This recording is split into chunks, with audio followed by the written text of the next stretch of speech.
What do we fight for? What are all wars about? If they're not plain greed wars, and most modern wars aren't, because in a technological society we have really solved the problem of poverty. Only we don't get on with it because other things compete for attention. But most modern wars are fought over political disagreements, which are pretty shallow. Ideological battles. What kind of government are we going to have?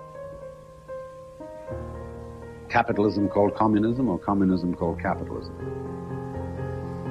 Or what have you? Those wars are fought out of fear. So we say, all right, we're going to blow those bastards to pieces because the only good Viet Cong is a dead Viet Cong. The only good Russian is a dead Russian. We're afraid of them. We don't want anything to do with them. We'd like to just get rid of them.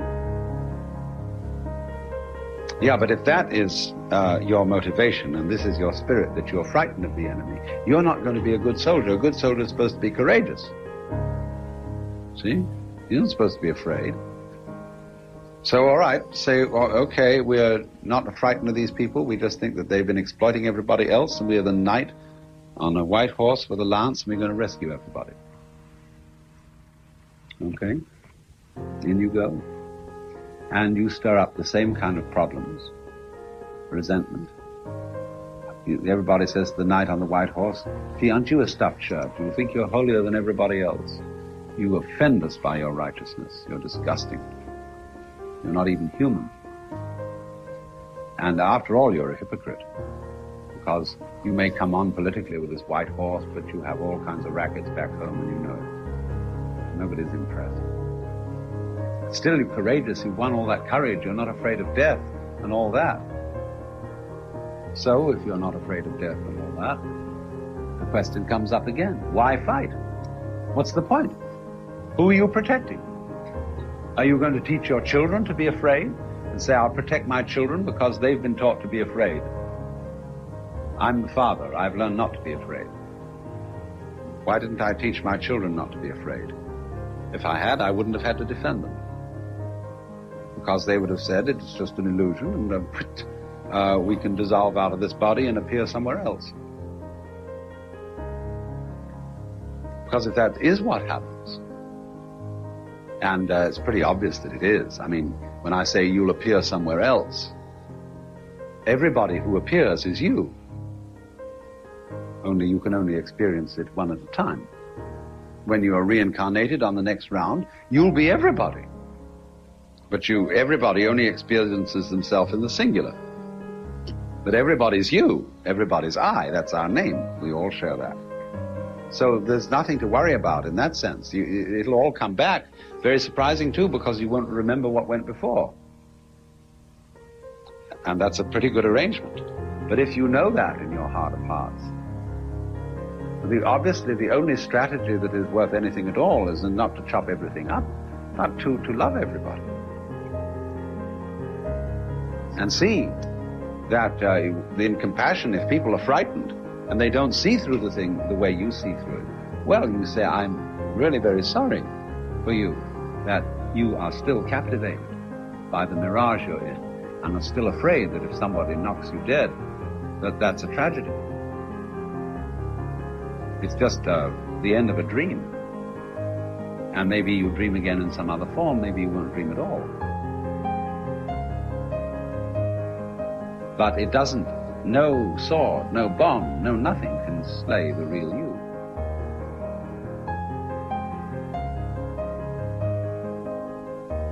Only let me say here,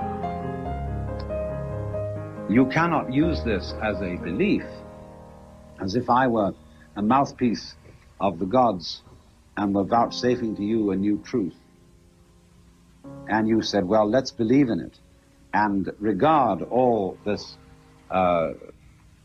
phantasmagoria of the world as an illusion and not be afraid of it when it threatens us with guns and prisons and teeth and monstrous things. That's not the way. Because that is a kind of fake courage, which is still a form of armor. And therefore, so long as there is armor, so long as there are defensive walls, they will provoke attack. Real courage is not an armor. It is not a character armor. Real courage is possible only through seeing, it's not possible through belief in the divine self, which we all share in common, as if that was something you could believe in. This is only to be discovered through not hanging on to anything, not having any armor, not having any beliefs, not having any kind of gimmick with which you try to hold the weaving smoke in position.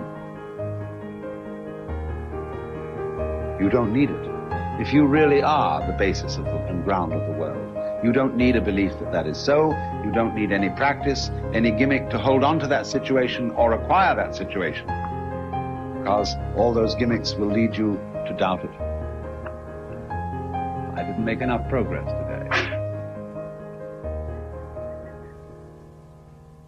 Progress where? To what? Whither? Where are you going in such a hurry? So, it's a negative approach.